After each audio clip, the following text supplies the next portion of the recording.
Hello students, welcome to learning R. Today we are going to discuss about पियाजे theory, जो कि बहुत ही इंपॉर्टेंट है ऑल कॉम्पिटिटिव एग्जाम के लिए और टीचिंग एग्जाम्स के लिए, जो कि सीटेट में भी बहुत इंपॉर्टेंट है, यूपी टेट, रीट या कोई भी आपका टैट का एग्ज़ाम हो या फिर आपके जितने भी डी ट्रिपल एस बी का एग्ज़ाम हो, तो सब में ही ये बहुत ज़्यादा ज़रूरी है। तो चलिए स्टूडेंट स्टार्ट करते हैं। पियाजे theory and stages of cognitive development. First, सबसे पहले हम जान लेते हैं जीन पियाजे कौन थे। जीन पियाजे was a Swiss psychologist known for his work on the child development. Jean पियाजे जो थे वो हमारे स्विस साइकोलॉजिस्ट थे, स्विट्ज़रलैंड के साइकोलॉजिस्ट थे, जो कि बहुत फेमस हैं पेडागोजी की फील्ड में, और जिनको फादर ऑफ साइकोलॉजी भी बोला जाता है, चाइल्ड साइकोलॉजी, क्योंकि इससे पहले जितने भी साइंटिस्ट आए थे सब ने एनिमल्स पे ही रिसर्च करी थी, उसी पे ही साइकोलॉजी को टेस्ट किया था। ये फर्स्ट थे जिन्होंने अपने तीनों बच्चों पर साइकोलॉजी को टेस्ट किया था, तो इसीलिए जो फादर ऑफ चाइल्ड साइकोलॉजी इनको बोला जाता है। Next, Piaget was the first psychologist to make a systematic study of cognitive development. Piaget सबसे पहले थे जिन्होंने systematic study की थी cognitive development के बारे में। Piaget theory suggests that intelligence changes as child grow. Piaget की थ्योरी ये सजेस्ट करती है कि जैसे जैसे चाइल्ड बड़ा होता जाता है उसकी समझ भी विकसित होती जाती है, उसकी इंटेलिजेंस भी बढ़ती जाती है। Now next, Piaget studied children from infancy to adolescence using naturalistic observation of his own three babies. सबसे पहले तो उसने क्या किया, इन्फेंसी से लेके एडोलसेंस तक बच्चों को स्टडी किया, और ये सब उन्होंने किस पे किया, अपने ही 3 बच्चों पर ये रिसर्च को उन्होंने किया और उसी के बिहाफ में अपनी थ्योरी को दिया। इन्फेंसी का मतलब क्या होता है, 2 साल का बच्चा, 0 से 2 ईयर्स का जो बच्चा होता है उसे इन्फेंसी बोलते हैं। सो इन्फेंसी से लेके एडोलसेंस, एडोलसेंस का मतलब टीन एज आ गया, एंड सो ऑन, उससे बड़ी एज तक के बच्चे। तो उसकी पूरी रिसर्च इन्होंने इस पर करी है, और वो भी किस फॉर्म में, नेचुरलिस्टिक ऑब्जर्वेशन की। नेचुरलिस्टिक की नेचर से बच्चा क्या क्या सीख रहा है, अपने आप बच्चा क्या सीख रहा है, that's it. According to Piaget, children are born with a very basic mental structure, genetically inherited and evolved, on which all the subsequent learning and knowledge is based. यानी कि क्या बता रहे हैं प्याजे, कि बच्चा जो है वो बहुत बेसिक मेंटल स्ट्रक्चर के साथ ही जन्म लेता है, जो कि इवॉल्व होता रहता है जैसे जैसे वो इन्वायरमेंट के साथ उसको एक्सप्लोर करता रहता है, अपनी नॉलेज को बिल्डअप करता रहता है। Learning and knowledge is based, अपनी नॉलेज को इसी अकॉर्डिंग वो बेस्ड करता रहता है। नेक्स्ट, अब इन्होंने क्या किया, डेवलपमेंट के बिहाफ पर 4 स्टेजेस ऑफ डेवलपमेंट दी इन्होंने। सबसे पहली जो स्टेज दी वो जाती है sensory motor, second is pre operational, and third is concrete operational, and the last one is formal operational stage, जो कि एडोलसेंस में जाकर आती है। चलिए स्टार्ट करते हैं स्टेजेस ऑफ डेवलपमेंट। सबसे पहले उन्होंने सेंसरी मोटर स्टेज को डिस्क्राइब किया, जो कि कब आता है, 18 to 24 मंथ्स में बच्चों के अंदर दिखता है ये। फिर आता है प्री ऑपरेशनल स्टेज, जिसमें 2 से 7 साल का बच्चा आता है। Now next is concrete operational stage, जिसमें 7 to 11 ईयर्स का बच्चा आता है। और last is formal operational stage, जिसमें 12 और अप, जिसमें टीनेजर्स वगैरह सब आते हैं, so on. Next, all childrens go through the same stages in the same order. सभी हर बच्चा हर स्टेज से पास होगा और सेम ऑर्डर से ही पास होगा। सेम ऑर्डर मतलब पहले सेंसरी मोटर स्टेज आएगी, फिर प्री ऑपरेशनल, फिर concrete operational, next is last is formal operational stage आएगी। But not all the same rate, हर बच्चे यूनिक है अपने आप में, तो उनका रेट अलग अलग होगा। कोई जल्दी सीख जाएगा, कोई देर में सीखेगा, कोई मॉडरेट रेट पे सीखेगा, बस इतना ही डिफरेंस होगा, लेकिन ये सभी स्टेजेस को सभी चिल्ड्रंस क्रॉस जरूर करेंगे। Next, Piaget's Piaget assumptions about children's intelligence. Now first, children intelligence differs from an adult in quality rather than in quantity, यानी कि बच्चों की समझ जो होती है वो बड़ों से यानी कि एडल्ट से डिफ़र होती है। किस वे में, क्वालिटी के फॉर्म में अलग होती है। बच्चों की लेस क्वालिटेटिव बताई है उन्होंने, और बड़ों की क्या होती है, मोर क्वालिटेटिव होती है, एडल्ट्स की मोर क्वालिटेटिव होती है। This means that This means that children reason, think differently from adults and see the world in different ways. इसी वजह से बच्चा जो है उनका सोचने का जो स्टाइल होता है वो अलग होता है एडल्ट से, ठीक है। और ये दुनिया को, ये वर्ल्ड को अपने ही नज़रिए से देखते हैं, डिफरेंट वे से देखते हैं। इसीलिए टीचिंग में ये ज़रूर इनको इंक्लूड किया हुआ है कि हम बच्चे की समझ के अनुसार ही उसको पढ़ाना शुरू करेंगे, हम अपनी समझ उसके ऊपर थोपेंगे नहीं।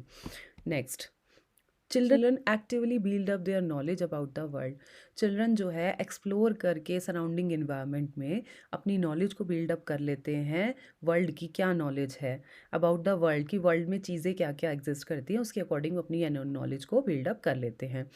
दे are not passive creators waiting for someone to fill their heads with knowledge. जितने भी चिल्ड्रंस हैं they all are active creatures, बहुत एक्टिव क्रिएचर्स हैं, और वो वेट नहीं करेंगी कि कोई उनके दिमाग में कुछ डाले और वो नॉलेज को गेन करेंगे। वो अपने आप एक्सप्लोर करते जाएंगे और नॉलेज को गेन करते जाएंगे, नॉलेज को बिल्ड करते जाएंगे। Now next, the best way to understand children's reasoning was to see things from their point of view. यानी कि हमने पहले भी बताया कि अगर हमें चाइल्ड सेंट्रिक एजुकेशन देनी है बच्चों को, तो टीचर मस्ट नो। ये सब थ्योरीज किस लिए हैं कि हमारी टीचिंग एबिलिटी बढ़े, हमारी टीचिंग स्किल्स डेवलप हो हमारे अंदर। तो वो स्किल्स कब डेवलप होंगी, जब बच्चों को बच्चे की समझ के अनुसार ही पढ़ाएंगे। The best way to understand childrens reasoning was to think from their point of view. उनके पॉइंट ऑफ व्यू के अकॉर्डिंग ही हम उनको समझाएंगे, और उन्हीं के अनुसार हम चीज़ों को देखेंगे। किस अनुसार, उनके पॉइंट ऑफ व्यू के अनुसार।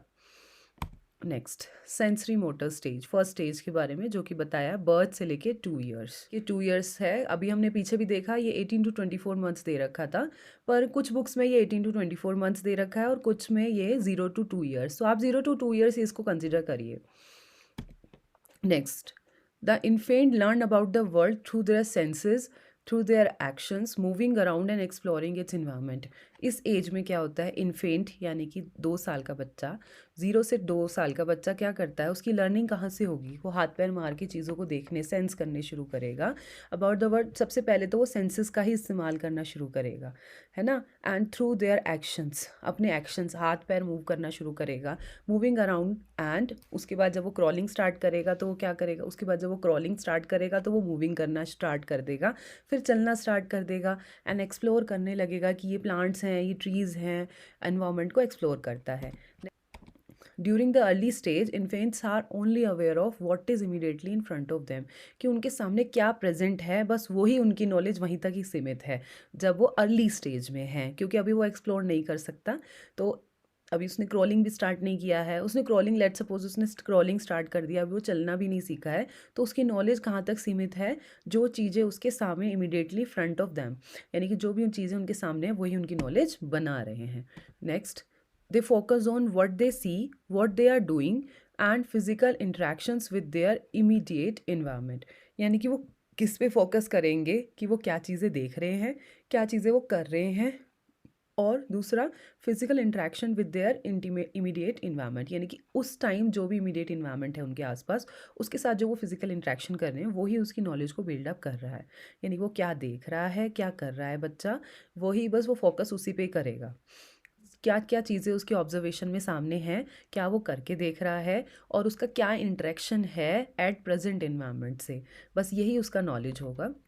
Now next, because they don't yet know how things react, they are constantly experimenting the activities such as shaking and throwing the things, putting things in their mouth and learning about the world through trial and error method। यानी कि जब वो छोटा है, अभी वो crawling भी start नहीं किया है, सिर्फ बेड पे ही है, तो वो हाथ पैर हिला के देखेगा। हाथ पैर आपने देखा ही होगा, छोटे बच्चे जो हैं, हाथ पैर उनके हाथ के पास हम कोई चीज़ लेके भी जाएंगे तो उनकी एकदम मुट्ठी बंद हो जाएगी, यानी कि उनको सेंस ऑफ टच का पता चला कि कोई चीज़ है, एकदम उनकी मुट्ठी बंद हो जाएगी। तो क्या होगा, जब बच्चा छोटा है या अर्ली स्टेजेस में है अपनी लाइफ के, तो उसको जो है, because they don't yet know about things react, how things react, अभी उसको कुछ भी ज़्यादा पता नहीं है, दे आर कॉन्स्टेंटली एक्सपेरिमेंटिंग, वो एक्सपेरिमेंट कर रहा है विद देयर एक्टिविटीज़ से, जैसे शेकिंग करना, हाथ को शेक कर रहा है, थ्रोइंग, चीज़ों को गिर के देख रहा है कि ये कहाँ गिर रही है ना, थिंग्स को थ्रो करके देख रहे हैं, putting things in a mouth. आपने देखा होगा छोटे बच्चों के अंदर ये सबसे कॉमन एक्टिविटी होती है, वो जो भी चीज़ उनके हाथ में देंगे, रेदर कोई पेन या कुछ भी उनके हाथ में देंगे, उनको अपने मुंह में डालना होता है। And learning about the world through trial and error method, कि ये करके देखते हैं इससे क्या होगा, इससे क्या नहीं होगा, ये सिर्फ ट्रायल एंड एरर मेथड जो वो फॉलो करते हैं। नेक्स्ट, इस पूरी स्लाइड्स में मैंने कोशिश किया है कि इसमें जितने भी प्रीवियस ईयर पेपर्स में वर्ड्स आते हैं पियाजे थ्योरी से रिलेटेड, वो सब मैंने इसमें इंक्लूड किए हैं, तो आप इस वीडियो को पूरा अंत तक ज़रूर देखिएगा। At the stage 7 to 9 months, 7 to 9 months यानी कि बच्चा क्रॉलिंग स्टार्ट कर चुका है, infants begins to realize that an object exist even it is no longer be seen. यानी कि अगर हमने उसको कोई ऑब्जेक्ट दिया और उस ऑब्जेक्ट को हमने हटा दिया, लेकिन बच्चे की माइंड और उसकी मेमोरी डेवलप हो चुकी है कि ये वाला जो ऑब्जेक्ट है ना, ये एग्जिस्ट करता है, ये ऑब्जेक्ट है है ना, इसकी एग्जिस्टेंस है। This important milestone known as the object permanence, इसी को ही हम क्या बोलते हैं, ऑब्जेक्ट परमानेंस, यानी कि उसको ये पता चल गया, ये नॉलेज उसकी यहाँ तक डेवलप हो गई है कि ऑब्जेक्ट जो है वो एग्जिस्ट करता है, is a sign that memory is develop, और ये साइन है कि मेमोरी उसकी डेवलप हो चुकी है। रेदर वो ऑब्जेक्ट हम उसको उस टाइम दिखाएं या ना दिखाएं, वो झुंझुना या कोई भी टॉय हम उसको नहीं दिखा रहे हैं, लेकिन उसको ये पता है कि ऑब्जेक्ट एग्जिस्ट करता है।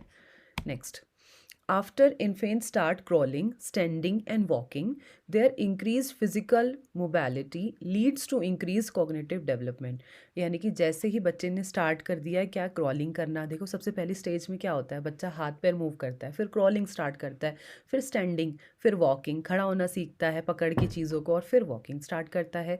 द इंक्रीज फिजिकल मोबिलिटी, यानी कि बर्थ से लेकर 2 इयर्स तक वो क्या होता है, मोबिलिटी बहुत ज़्यादा चेंज होती है बच्चे में, leads to increase cognitive development, साथ साथ उसका क्या होता है, कॉग्निटिव डेवलपमेंट होता है। कॉग्निटिव डेवलपमेंट क्या है, ओवरऑल डेवलपमेंट बच्चों का होता है इसमें।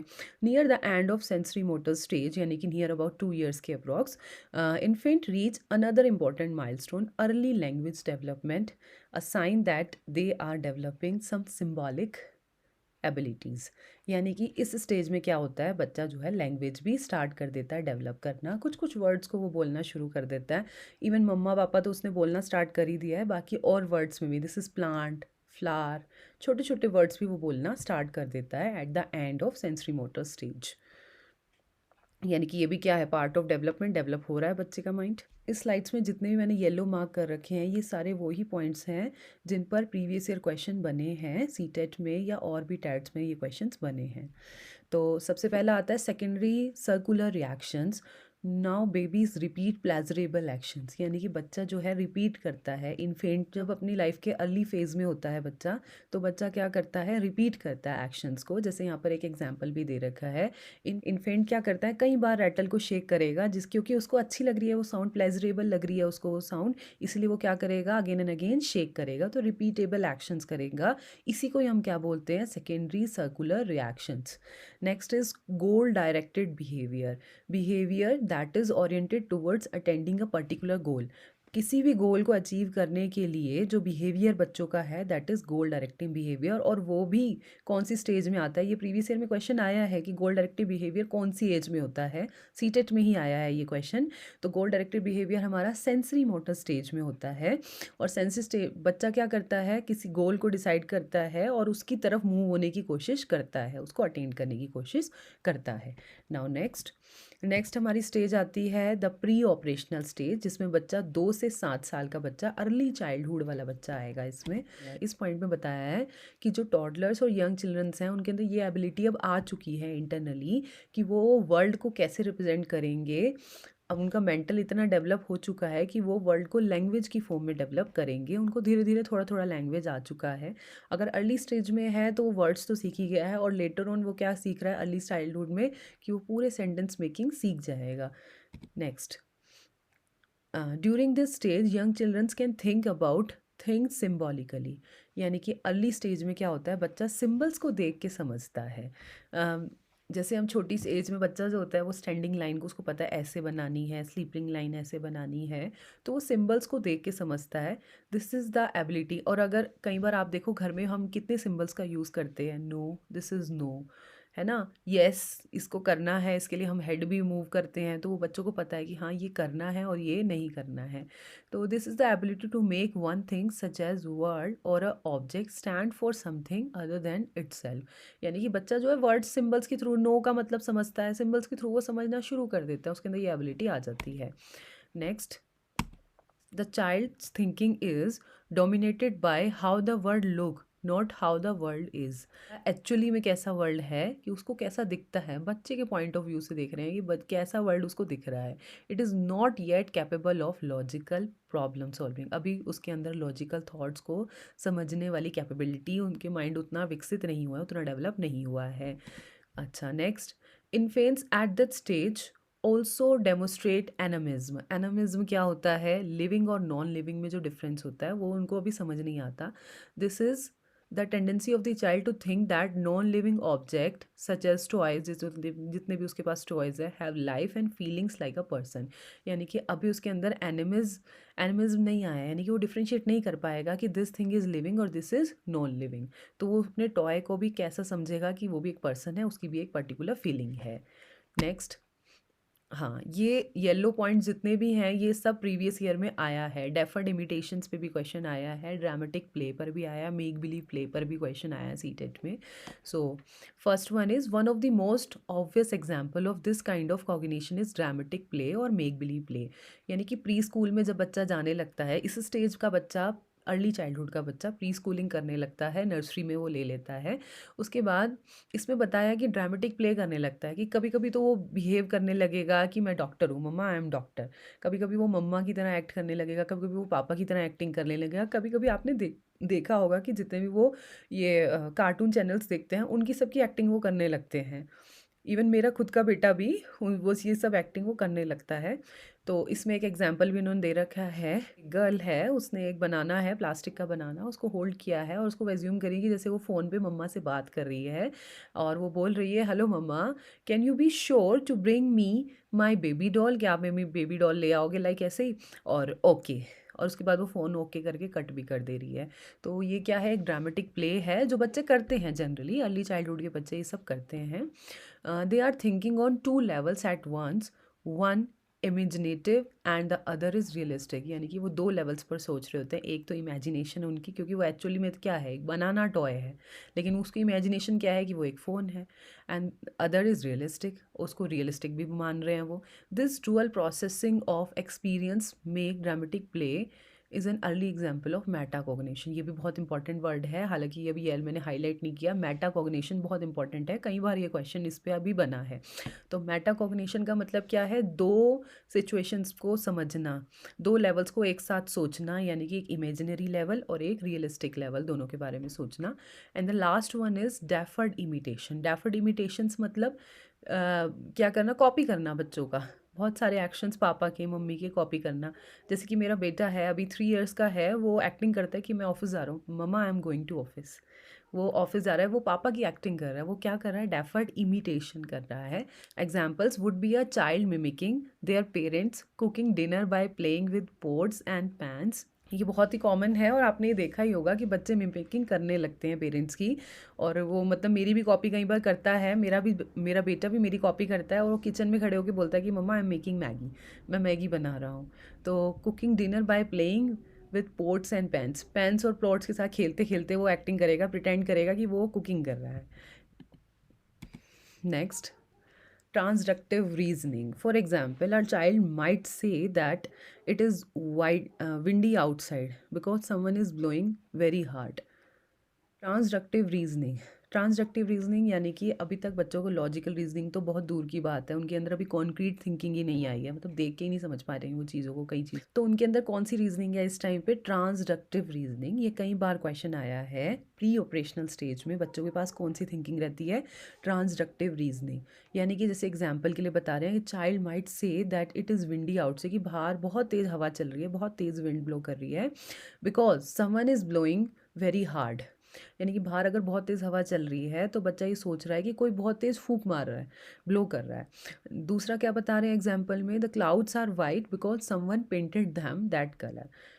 हाँ, कि वाइट क्यों है क्लाउड्स, क्योंकि किसी ने उसको वाइट कलर का पेंट किया है, इसीलिए वाइट है। यानी कि लॉजिकल उनका थॉट्स अभी तक नहीं बना है। फिर आता है इरिवर्सिबिलिटी, रेफर्स टू, ये तो इरिवर्सिबिलिटी का कंसेप्ट याजिन ने अपने बच्चों पे टेस्ट किया था, इसके ऊपर एक स्टोरी भी बनाई थी कि उसने क्या करा कि अपने बच्चों को घर से एक दिन पैदल स्कूल लेकर गया, और स्कूल से आते वक्त उसने एज इट इज़ उसको छोड़ दिया और उसको बोला कि खुद से जैसे वो सर्च करेगा रास्ता, तो वो वापस घर नहीं आ पाया अपने आप से। हाँ, तो irreversibility refers to the young children's difficultly mentally reversing a sequence of event को रिवर्स करना। यानी कि अगर एक बच्चा घर से स्कूल जा रहा है, उसका रास्ता उसको बता दिया हमने कि हम यहाँ यहाँ से मुड़े हैं, तभी भी वो घर वापस, स्कूल से घर वो वापस नहीं आ पा रहे, यानी कि उसके अंदर इरिवर्सिबिलिटी है अभी, है ना, रिवर्सिबल नहीं हो पा रहा है वो बच्चा ना। Next, egocentrism. ईगोसेंट्रिज्म मतलब इस एज के बच्चों में थोड़ा सा ईगो आ जाता है कि हमारे थॉट, हमारा पॉइंट ऑफ व्यू ही सबका पॉइंट ऑफ व्यू है, जैसे हम सोच रहे हैं ऐसे ही सभी सोच रहे हैं। Refers to someone, egocentrism refers to someone inability to understand that other person's view और opinion may be different than their own. यानी कि इनएबिलिटी टू अंडरस्टैंड, यानी कि वो ये नहीं समझ पा रहे हैं कि हर पर्सन का अलग पॉइंट ऑफ व्यू है और उनसे अलग पॉइंट ऑफ व्यू। बोल रहे जैसा हम सोच रहे हैं वैसे ही पूरे वर्ल्ड में जितने भी पर्सनस हैं वो सब वैसा ही सोच रहे हैं। तो ईगो सेंट्रिज्म इस एज में बच्चों के अंदर आता है। उसके बाद centration, it is the tendency to focus on one salient aspect of a situations and neglect other.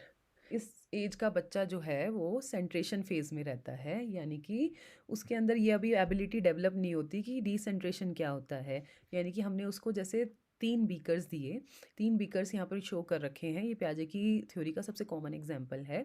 तो सबसे पहले हमने इसके अंदर लेट सपोज हमने 10 ml पानी ले लिया दोनों बीकर्स में, और उसके बाद हमने उससे पूछा कि बताओ बच्चों, ये फर्स्ट आप इमेज देख सकते हैं कंजर्वेशन की। तो इसमें पहले वाले बच्चे से पूछा कि इसमें बताओ सेम है, बताओ इन दोनों बीकर्स में पानी का लेवल सेम है। हाँ, वो बोलेगा हाँ बिल्कुल सेम है।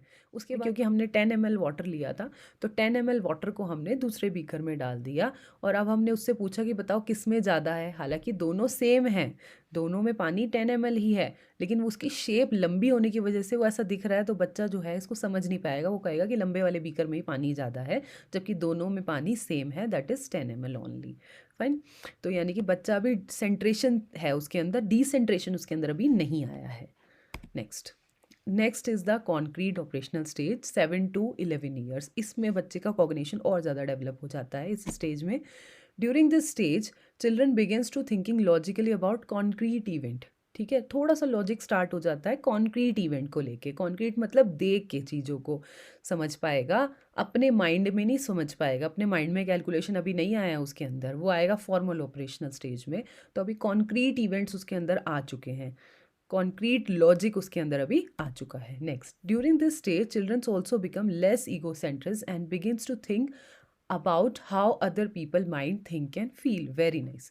हाँ, सबसे इंपॉर्टेंट है इसमें बच्चा लेस ईगोसेंट्रिक होता है। इससे पहले वाली स्टेज जो हमारी प्री ऑपरेशन स्टेज है उसमें बच्चा बहुत ज़्यादा ईगोसेंट्रिक होता है, उसको पता है मैं जो सोच रहा हूँ वही पूरी दुनिया सोच रही है। ऐसा नहीं है, इस स्टेज में बच्चा लेस ईगोसेंट्रिक होता है, और इस स्टेज में बच्चा सोचता है दूसरे का पॉइंट ऑफ व्यू क्या है, कि वो कैसे सोच रहा है और कैसे फील कर रहा है चीज़ों को।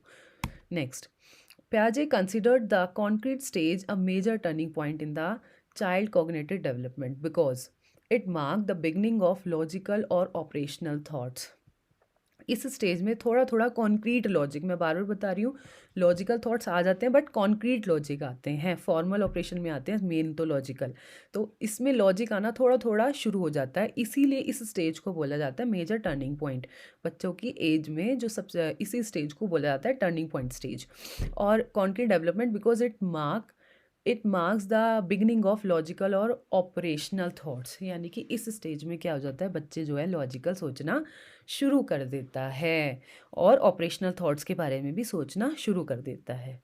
Now next, Piaget determined that children are able to incorporate inductive reasoning। बच्चों के अंदर इंडक्टिव रीजनिंग रहती है। Inductive reasoning involve drawing inferences from observation in order to make a generalization. यानी कि इंडक्टिव और डिडक्टिव रीजनिंग आपने सुना ही होगा। इंडक्टिव का मतलब क्या होता है, बच्चे के पॉइंट ऑफ व्यू से लेकर हम उसको एक कंसेप्ट समझाने लगे। लेट सपोज हमने उसको फ्रैक्शन समझाना है, तो हम एक पिज़्ज़ा का एग्जाम्पल लेंगे कि पिज़्ज़ा को 4 स्लाइस में हमने कट किया, तो एक सर्कल को हमने 4 पार्ट्स में डिवाइड किया, तो उसके 4 फ्रैक्शंस करे। इस तरीके से हम उसको समझाना स्टार्ट करेंगे कि 1/4 फ्रैक्शन, अगर हम सर्कल का 1/4 कर रहे हैं तो हम एक पिज़्ज़ा का एग्जांपल ले रहे हैं, पिज़्ज़ा का एग्जांपल लेके हम बताएं कि 4 स्लाइस में उसको कन्वर्ट किया, तो each slice 1/4 of the whole circle. हम ये इसको एक्सप्लेन कर रहे हैं। तो सबसे पहले उसको एक जनरलाइज्ड एग्जाम्पल को लेकर फिर एक जनरल कंसेप्ट पे आएंगे कि हम 1/4 उसको समझा रहे थे फ्रैक्शन में। लेकिन अगर हम बात करें डिडक्टिव रीजनिंग, दूसरी होती है डिडक्टिव। डिडक्टिव मतलब डायरेक्ट आप बच्चे को फॉर्मूला दे दिया, जैसे सीनियर क्लासेस में होता है, वो भी फॉर्मूला ऑपरेशन स्टेज में आएगा।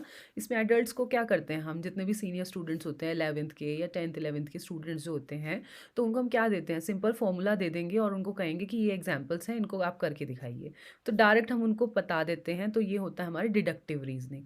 इंडक्टिव का मतलब होता है बच्चे के पॉइंट ऑफ व्यू के अनुसार सबसे पहले हम उसको प्रीवियस नॉलेज से जोड़ते हुए न्यू नॉलेज बच्चे ही डेवलप करेंगे और उसके बाद ही उसको नया कंसेप्ट हम बताएंगे।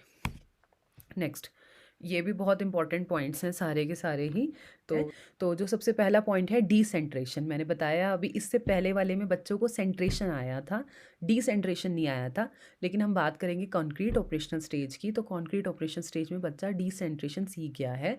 यानी कि अगर हम 10 ml पानी को एक लंबे वाले बीकर में डालेंगे, छोटे बीकर से लंबे वाले में डालेंगे, तो बच्चा कहेगा पानी सेम है, वाटर लेवल ठीक है, क्योंकि हमने 10 ml ही लिया था। तो इतना उसका माइंड अब डेवलप हो गया है। It involves the ability to pay attention to multiple attributes of an object और situation rather than being locked into attending only a single. यानी कि वो उसका नॉलेज अब लॉक्ड नहीं हो गया है, एक पर स्टक नहीं हो गया है, और वो मल्टीपल परसेप्टिव्स को सोचना स्टार्ट कर दिया है उसने। उसके बाद आता है रिवर्सिबिलिटी। रिवर्सिबिलिटी आ गई है बच्चे के अंदर। पहले क्या थी, इरिवर्सिबिलिटी थी, एक सिचुएशन से दूसरी जगह पहुंचा रहे हैं लेकिन उससे बैक नहीं हो पा रहा है बच्चा। तो रिवर्सिबिलिटी मतलब child learn that some things that have been changed can be returned to its original state, water be frozen and then. यानी कि वाटर का एक एग्जाम्पल यहाँ पर लिया है कि पानी को पहले हमने फ्रोजन स्टेट में कन्वर्ट किया और जैसे हमने उसको फ्रिज से बाहर निकाल दिया तो वो वाटर वापस से कौन सी स्टेज में, वापस से लिक्विड स्टेट में कन्वर्ट हो गया है, पहले वो सॉलिड स्टेट में कन्वर्ट हुआ था। नेक्स्ट आता है ट्रांजिटिविटी। ट्रांजिटिविटी अगर आपने छोटे बच्चों को पढ़ाया हो कभी, तो तुमने देखा होगा हम उनको ट्रांजिटिविटी कई बार समझाते हैं कि हम उनको एक बिगर बॉल देंगे, एक स्मॉलर बॉल देंगे और हम बताएंगे कि बताओ कौन सी बड़ी है, तो वो बताएगा कि this one is bigger and this is smaller. और यही हम नंबर्स के लिए भी अप्लाई करते हैं कि लाइक हमने 102 दे दिया और 104, इनमें पूछा कि कौन सा बिगर है, तो बच्चा कहेगा 104 इज़ बिगर। तो ट्रांजिटिविटी का मतलब क्या होता है, दो ऑब्जेक्ट के बीच में रिलेशन अंडरस्टैंड करना। Being able to understand how objects are related to one other, एक ऑब्जेक्ट दूसरे से कैसे रिलेटेड है, ठीक है। उसके बाद सीरिएशन। सीरिएशन मतलब ऑर्डर में अरेंज करना। ये भी हम छोटे बच्चों को सिखाते हैं, इंक्रीजिंग ऑर्डर में अरेंज करो, डिक्रीजिंग ऑर्डर में अरेंज करो। Involves the ability to put things in order based on quantity और मैग्नीट्यूड। उनके मैग्नीट्यूड के हिसाब से, उनका नंबर जो है उसके हिसाब से, जैसे 1 के बाद 2 आएगा, 2 के बाद 3, 3 के बाद 4, तो सीरिएशन में अरेंज करना। और ट्रांजिटिविटी और सीरिएशन पर कई बार क्वेश्चन आया है सीटेट में, तो ये कौन से फेज में होता है आप इसको याद कर लीजिए। कॉन्क्रीट ऑपरेशनल स्टेट में आता है बच्चों को ट्रांजिटिविटी भी और सीरिएशन भी। नेक्स्ट लास्ट स्टेज जो कि हम बोलते हैं 12 से ज़्यादा, 12 उसके बाद टीनेजर, एडल्ट, सब इसी में ही आते हैं। ये सबसे डेवलप्ड स्टेज है अकॉर्डिंग टू पियाजे, formal operational stage. Now first is adolescents who reach this fourth stage of intellectual development are able to logically use symbols related to abstract concepts such as algebra and science। यानी कि इस stage का बच्चा जो है उसके अंदर logical thoughts आने शुरू हो जाते हैं, लॉजिकल थिंकिंग उसकी डेवलप हो गई है ना। और इस स्टेज में बच्चा जो है हायर कंसेप्ट को समझना शुरू कर देता है, जैसे कि एलजेब्रा और हायर कंसेप्ट को समझना इस स्टेज में शुरू कर देता है। They are thinking about multiple variables in systematic way. बहुत सारे मल्टीपल परसेप्टिव्स को सोचना शुरू कर देता है, एक ही प्रॉब्लम के मैनी सॉल्यूशंस के बारे में सोचना शुरू कर देता है। इस स्टेज में जो बच्चों का माइंड है दैट इज ओपन एंडेड हो जाएगा, वो एक ही प्रॉब्लम के मैनी सॉल्यूशन सोचने शुरू कर देंगे। Formulate hypothesis. हाइपोथेसिस यानी कि जितने भी मैथ्स में हम थ्योरम्स को हाइपोथेसिस मानते हैं वो सब बच्चा समझना शुरू कर देता है। एंड कंसिडर पॉसिबिलिटीज़, इसके ये पॉसिबल एग्जाम्पल्स हो सकते हैं या ये पॉसिबल इसके वेज हो सकते हैं इस प्रॉब्लम को सॉल्व करने के। They also can ponder abstract relationship and concept such as justice जैसे हायर कंसेप्ट को वो समझना स्टार्ट कर देता है। Now next, although Piaget believed in lifelong intellectual development, he insisted that the formal operation stage is the final stage of cognitive development। उसके according जो formal operational stage है वो सबसे final stage है development की, and that continued intellectual development in adults depending on the accumulation of knowledge। यानी कि ये क्या कहते हैं, वो डेवलप होती रहती है, उसमें जो cognitive development है बच्चे का होता रहता है, जितना वो इंटेलेक्ट करता जाएगा और उसके अंदर डेवलपमेंट होता जाएगा। Now next, concrete operations are carried out or things whereas formal operations are carried out on ideas। यानी कि जो कॉन्क्रीट ऑपरेशन थे, इससे पहले जो हमारी कॉन्क्रीट ऑपरेशनल स्टेज थी, उसमें क्या होता है, बच्चा देख के समझ पा रहा था कंसेप्ट्स को। लेकिन फॉर्मल ऑपरेशन स्टेज में बच्चा दिमाग में सोच पाएगा। हम उसको बोलेंगे 2 बॉल, आपको मैंने 2 ग्रीन बॉल दी और उसके साथ मैंने आपको 2 पिंक बॉल दी, वो भी आपने उसमें जोड़ दी। तो बच्चा सोच पाएगा कि 2 ग्रीन थी, फिर 2 पिंक उसमें जोड़ी, तो उसका मतलब 4 बॉल हो गई। तो वो माइंड में सोच पा रहा है, हमने उसको दिखाई नहीं है एक भी बॉल। यानी कि अगर वो कॉन्क्रीट ऑपरेशन स्टेज में है तो हमें उसको शो करना पड़ेगा उसको लॉजिक को समझाने के लिए। लेकिन अगर फॉर्मल ऑपरेशन स्टेज में है तो वो बच्चा माइंड से इतना डेवलप लॉजिकली हो चुका है कि वो अपने आप कैरिड आउट करेगा सारे आइडियाज़ को। Formal operational thoughts is entirely freed from physical and conceptual constraints. यानी कि वो बता रहे हैं कि फॉर्मल ऑपरेशनल थॉट्स जो होते हैं वो एंटायरली डिफरेंट होते हैं फिजिकल से। यानी कि हम उसको दिखाना नहीं है फिजिकली, है ना, उसके माइंड में ही ये सब चीज़ें चलती रहेंगी। Now next is, during this stage, adolescents can deal with abstract ideas, no longer needed to think about slice up cake और sharing sweets or to understand division और fraction। यानी कि डिवीज़न और फ्रैक्शन को पढ़ाने के लिए जैसे हम स्लाइसिंग बच्चों को सिखाते थे फ्रैक्शन पढ़ाते समय स्पेशली, तो वो भी हमें इसको बताने की ज़रूरत नहीं है। बच्चों के अंदर अब ये डेवलप हो चुकी है, एब्स्ट्रैक्ट आइडियाज़ उसमें आ चुके हैं। They can follow the form of an argument without having to think in terms of specific examples। they can follow the form of an argument, यानी कि बच्चे अब आर्ग्यू करने लगेंगे कि ऐसा क्यों हुआ, इसके पीछे क्या रीज़न है, without having to think in terms of specific example. यानी कि वो स्टक नहीं हो जाएगी उनका माइंड कि एक एग्जाम्पल बता दिया और बच्चों को सेट हो गया। वो 10 एग्जाम्पल्स और पूछेंगे, 10 क्वेश्चनिंग, बहुत ज़्यादा क्वेश्चनिंग इस स्टेज में बच्चा करने लगेगा क्योंकि उसका माइंड डेवलप हो गया है। Piaget stated that hypothetical deductive reasoning become important during the formal operation stage. और प्याज ने बताया, और इस पर कई बार क्वेश्चन आया कि हाइपोथेटिको डिडक्टिव रीजनिंग कौन सी स्टेज में डेवलप होती है, वही फॉर्मल ऑपरेशन स्टेज में डेवलप होती है। इस स्टेज में बच्चा जो है हाइपोथेटिक डिडक्टिव रीजनिंग, अभी हमने इंडक्टिव रीजनिंग बताई थी कॉन्क्रीट ऑपरेशन स्टेज में। डिडक्टिव का मतलब सिर्फ डायरेक्ट फार्मूला बताओ बच्चों को और उसको एक बार प्रूफ करके दिखा दो क्वेश्चंस। जैसे हमने a+b के होल स्क्वायर का फॉर्मूला बताना है, उससे रिलेटेड क्वेश्चंस बताने हैं, a+b के होल स्क्वायर से रिलेटेड क्वेश्चंस बताने हैं लेट्स सपोज। तो हम क्या करेंगे, उसको एक क्वेश्चन सॉल्व करके दिखा देंगे। सबसे पहले तो हम उसको फॉर्मूला बता देंगे और उसके बाद उसका जनरल एग्जांपल्स बताएंगे और उसके बाद उसको कहेंगे कि इसके ऊपर 3-4 क्वेश्चंस आप खुद करके देखिए। तो यानी कि हम स्पेसिफिक से जनरल की तरफ जा रहे हैं, है ना।